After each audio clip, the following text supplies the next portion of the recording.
喂，喂，你是不是住在302那个老王啊？对，你是哪个？我是哪个？我是住你隔壁301的那个婆娘。哦，你好，你好。你好，好个屁啊好！我硬是发觉你一点脾气都没有。又咋个嘛？做啥子？哼！你昨天晚上是不是和你老婆吵架了嘛？对，是啊。对了咯，吵架的时候，你老婆是不是这样说你们嘛？她哪样跟你说的嘛？她说是噻，你去找隔壁那个婆娘噻。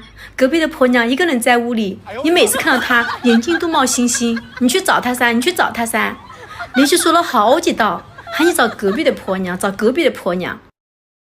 我把门开着等你。不会哟。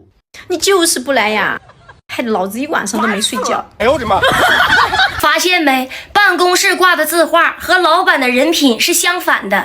挂天道酬勤，那老板能把人知识的脚不沾地儿；挂上善若水，心比谁都狠。写难得糊涂，那家伙鬼精鬼精的。宁静致远，脾气沾火就着。挂着舍得，那抠门都能抠出你的大粪来。诚信赢天下，奸诈老油条，爱拼才会赢，胆小如鼠。大道至简，规矩比谁都多。挂着格局，数他自己最没格局。忍比谁都凶狠，挂着精气神儿，那家伙颓废的。厚德载物，数他最缺德，缺德带冒烟儿。只有挂春时验孕的老板才是真性情。完蛋了，啥也不是。自家老公再不好，也比别的男人强，有事还得老公帮，更是孩子亲爹娘。夫妻结婚不容易，各自都有小脾气，日子久了都会腻，缺点暴露也无疑。人无完人别去比，比来比去气自己。人生哪有太如意，磕磕绊绊是常理，彼此包容是真谛，老了还得靠夫妻。请问你酒量好不好？我这样跟你说吧，雪花不飘我不飘，青岛不倒我不倒。不要问我酒量好不好，遇到帅的一杯就倒，遇见丑的千杯不醉。醉翁之意不在酒，在于小哥帅与否。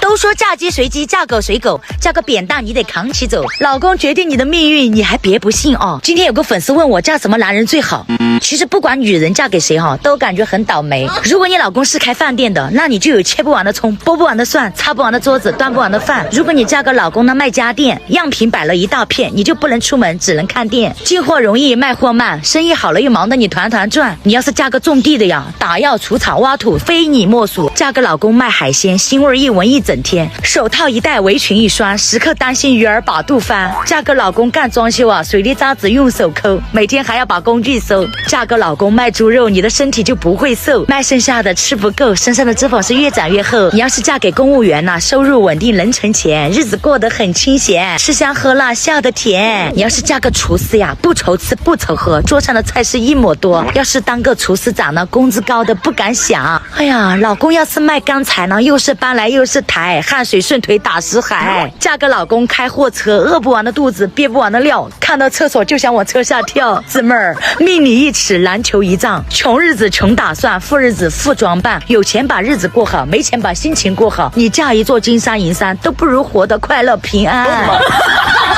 以后不要再来我家了，我妈说了她不会同意的。等等，要不我再跟阿姨商量商量吧。我看没有这个必要了。我妈说你这个人看起来一点都不老实。等一等，我就一收破烂的，你们要是觉得价格不合适，我再谈不就完了吗？你有必要搞得像我要跟你结婚，彩礼没给够似的吗？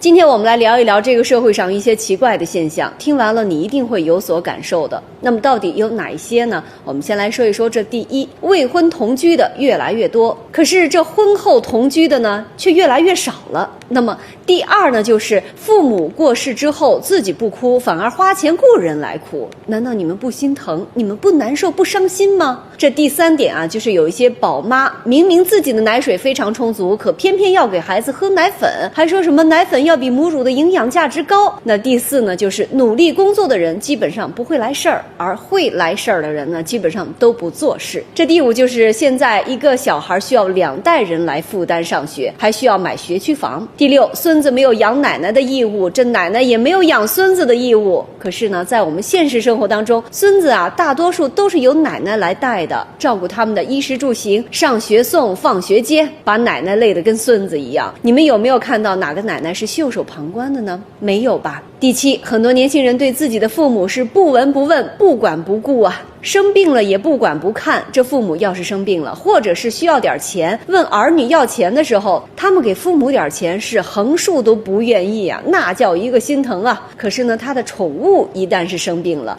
那可不得了，那叫一个细心照顾，陪伴左右，花钱如流水，一点都不心疼。对这个猫猫狗狗比对自己的父母还要亲。第八，就是物业是业主请来管家的，业主本来就是主人，可这个物业呢，他是来服务的呀。但现在我们的现实生活当中，这个物业比业主还要霸道，他给业主定了各种各样的条条框框，稍有不满意，他就给你停水停电。第九，上班一个月2、3千的人，却看不起一个月入过万的外卖小哥。第十，现在有一些女性啊，用着10级的美颜相机，各种自拍，拍出来的照片那叫一个自信，认为自己就是那个倾国倾城的人，哪个男的啊都配不上她。还有就是现在这个交通啊越来越发达了，但是呢，亲朋好友的关系呢越处越淡了，越走越远了。再有啊，就是这些小姑娘不喜欢小伙子，却喜欢上了大叔。说起这也怪啊，那些小伙子也不怎么喜欢小姑娘了，他们却非常喜欢大姐，非要娶一个大姐回家过日子。